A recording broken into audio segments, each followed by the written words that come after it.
Help support AMTV by becoming a patron, an AMTV staff member, and following us over on Twitter. Hi there guys, it's Adam Martyn here, and welcome back to another video, and we're going to be talking today about satellite TV. Satellite TV is seldom a subject we've discussed on here. I've had several of you ask me to talk about Freesat specifically, which is sort of adjacent to Freeview. As we've talked about Freeview, many of you want me to talk about Freesat, the satellite variant. Well, there's been some news recently pondering, is satellite TV, particularly in this country, going to come to an end pretty soon? This follows hot on the tails of the video we talked about yesterday, discussing Freeview, how Ofcom, the media regulator, is sort of suggesting the different avenues to go with Freeview in the future. Does it fully migrate? Does it stick around? Does it stick around in a strict form? So on and so on. So you can check that out if you want to after this video. This comes from RxTV. Again, as always, a great resource for media news and media updates. And it says the BBC of all broadcasters ponders the end of satellite TV.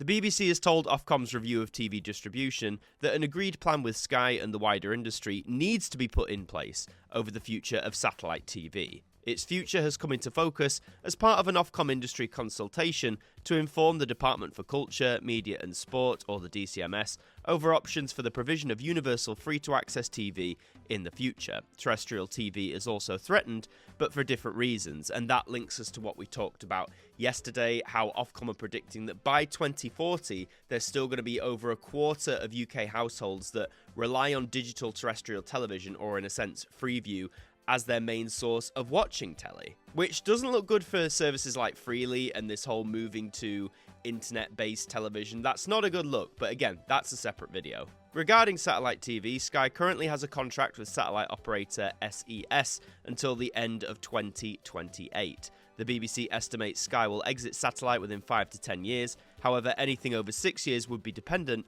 on new satellite capacity becoming available. That's because existing satellites Astra 2E, F and G reach end of life by end of 2029.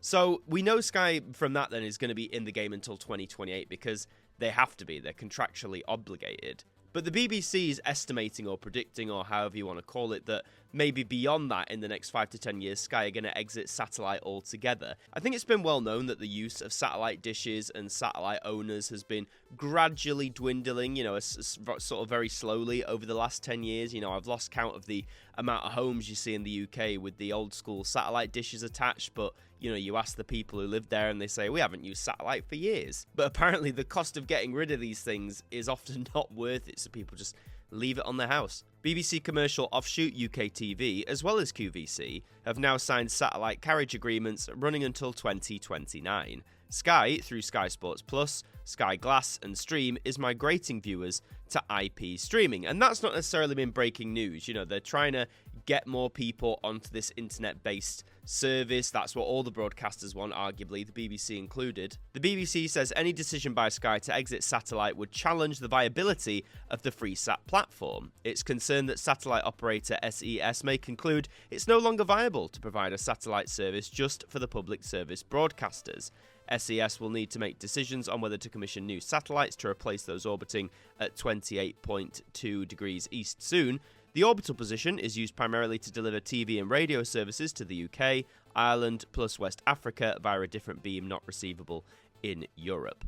So the key crux of the BBC's worry there is, as it's saying, if Sky basically back out of the satellite market, the satellite operator SES might look and say, well, if it's only going to be the public service broadcasters using this, as in the BBC, ITV, Channel 4, Channel 5, then it just isn't worth it financially. And whether or not we as viewers may think differently to that, as we've learnt several times, business is business. These companies are going to go wherever the money is, and if it ain't where the public service broadcasters are alone, they'll probably dip.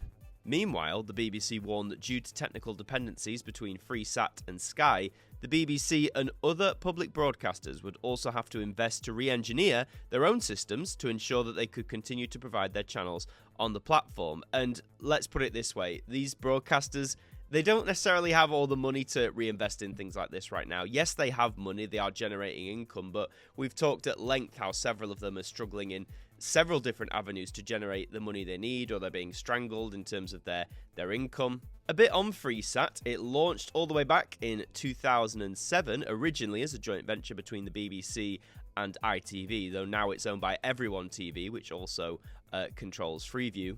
So it roughly has the same sort of channel selection as Freeview, except this delivers it via satellite compared to digital terrestrial television. How many people use satellite, it asks? Well, according to figures quoted by the BBC, Freesat is used by 1.2 million households as their primary method of watching TV. Sky Satellite is used by 6.2 million households, which is a decline on the 10 million figure once quoted by Sky when it only offered a satellite TV service. Sky hasn't provided any breakdown of how many streaming users it has. So again, I sort of mentioned how there's been this ever so slight slow decline of satellite TV within the last 5 to 10 years, and with Freesat being used by 1.2 million households as their primary method, that is a relatively big number, but not big enough in the grand scheme of things. So according to the latest collection figures, there's roughly 28.2 million households that are in the UK. So when you break that down, a little over 20%, I think that is, of all UK households say that use Sky Satellite. When you equate that to just Freesat, that is well less than 10%. In fact, it's under 5% equating of all UK households. So in terms of primary methods of watching TV, Freesat definitely seems to be in one of the minority categories. Nightlight service. Nevertheless, the BBC says satellite has the option to provide a nightlight service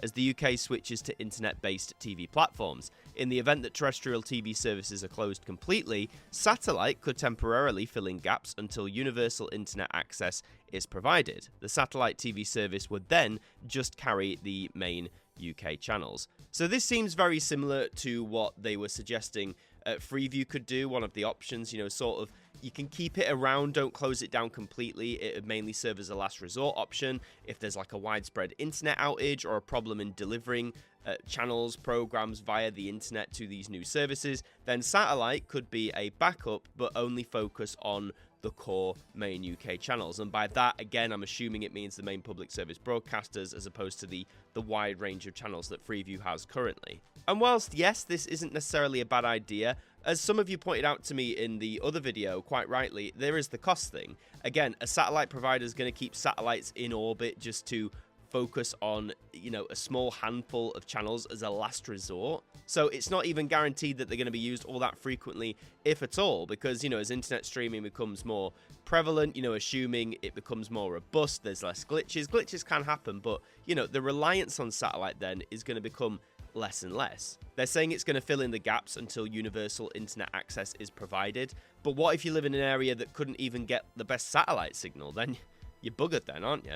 And some would say, again, that by doing this, keeping satellite around even in a stripped back form, it's undermining what they're trying to do with services like Freely. I mean, you look in the advertisement for Freely and it literally, boasts by saying there's no dish, no box, no aerial, it's all over the internet. This is the future, baby. But it's even been talked about with Freely that, boxes or may come out to support it anyway, with aerial as a backup or even satellite. And I'm all for having backups or last resorts or whatever, but I still maintain the view that it sort of undermines this whole thing just a little bit. Separately, Everyone TV, of which the BBC is a shareholder, has previously indicated that Freely devices with satellite capability are in the pipeline. See, this is what I'm talking about.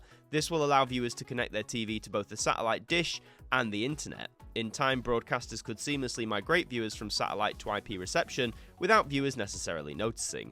Where an online stream of a channel is available, the receiver would pick that over the satellite signal of the same channel. And, there are a great many channels at the minute that aren't necessarily built for streaming their programs over the internet. I believe the UK TV network is one that's getting on board that. A lot of the smaller channels aren't necessarily built for that at the moment. They're mainly catering to deliver their programs either via an aerial or via satellite dish. So I understand it in that sense, but, again, so you're developing Freely devices with satellite capability in the pipeline. So despite it being the future, despite in your advertising saying, you can move away from dishes and boxes and aerials, oh, but if you've got a satellite dish, that's great. I don't know, man. Again, I see the benefits of it. Again, this sort of last resort sort of option, and they're claiming that the migration to a satellite view to an internet view is going to be relatively seamless. I think the proof will be in the pudding when it comes to that, but I don't know. The negative to me is just like, if you're trying to launch these services that, not just freely, you know, like Skies or Virgin or whatever, I just think if you're trying to launch something that is purely internet based and that's what you're putting your eggs in the basket, that's what you're leaning towards, to even sort of keep satellite around in a reduced form just seems very, I don't know, it just seems very counterproductive to me, but that's just my opinion. For me personally, I mean, I've never really been much of a satellite TV user. When I was growing up, it was mainly just what we had on analog TV at the time, so it was literally the main public service broadcasters. We eventually would get Freeview and things like that. We did have Sky for a very brief time, if memory serves, but even now we don't really use satellite or anything like that. So yeah, my experience of Freesat, I know a lot of you want me to talk about it, but my experience of it is very limited. In terms of whether I think the end of satellite TV is coming, I think very similar to digital terrestrial television or Freeview, to put it more simply, I think it is on the decline. You know, when you looked at those numbers of the amount of households that have Freesat as their primary way of watching telly, so 1.2 million across the UK, with that being less than 5% of households, the incentive arguably is already not there or is dwindling for the broadcasters, for the shareholders, for the satellite operators to keep this going. And if that number continues to dwindle, if it falls below 1 million, if it falls below 500,000 or whatever, then I imagine the speed in which it'll all be wound down will only quicken. Again, the idea of keeping satellites available for core channels as a last resort, should there be any issues with the IP service, not a bad idea in concept, but again, I don't think businesses like SES, the satellite operators, I don't think they're necessarily going to jump for it, because that's a huge expense on their part for not really much reward or even guaranteed use. To summarise then, the BBC says satellite television will provide poor value for money, but could be used as a potential nightlight service ahead of a full transition to streaming TV. The cost of offering satellite service to be 5 times as much per viewer hour by the end of the decade, which is a huge amount. Broadcasters expect to start discussions with SES over the future satellite service next year. An uncertainty over satellite capacity beyond 2030 as current satellites reach end of life. It could mean the future of Freesat could be very limited. So the prospects from this article and from what the BBC is saying don't necessarily look positive. So if you're a Freesat user, your time may be coming. But as we've learned in the TV industry, things never seem to die off that quickly. A lot of things often get last-minute reprieves or second chances or prolonged sentences, if you like. So we could be witnessing the slow end of satellite TV. And again, you know, you could argue it's more convenient having TV just streamed via the internet. The box is in your home. You're not relying on something in the sky. You're not relying on a dish on your house or anything like that. But I think with any new technology, as I've said before, there's always going to be kinks, there's always going to be glitches in the system, especially when they're getting these things up and running. I'm sure services like Freely are going to experience this as well, but if they can iron that out, make a really robust service, we might end up thinking, well, you know, why did we ever want to keep satellite around in the first place? But saying that, I know a lot of you have very fond memories of Freesat or satellite TV in general, particularly those of you maybe who grew up with it. But I think, similar to Freeview and you know, a bunch of other technological things that have been around in TV for a long time, satellite might be on its way out here in the UK. But only time will tell. We'll have to see. But that's all for this video. Thank you very much for watching. If you enjoyed it, please remember to leave a like on it. It really does help us out. And subscribe to the channel as well. We'd love to have you aboard here with us. In the meantime, I've been Adam Martyn here from AMTV. Thank you for joining me, and I'll see you next time. Thank you to our patrons for helping to support the show, and a special thank you to Macra, Ethan Carberry-Holt, Bruce Danton, Globe of Reviews, Derek Chambers, Shaun Knock, Daud Khan, Liam Domain, Trev Hughes, AJ Mac 200017, Deck KP20, Simon Harrison, Evan Hart 41, Jen, Ted Elliott, Tim Ripley, Mr. Eurovision 1986, are AMTV staff members.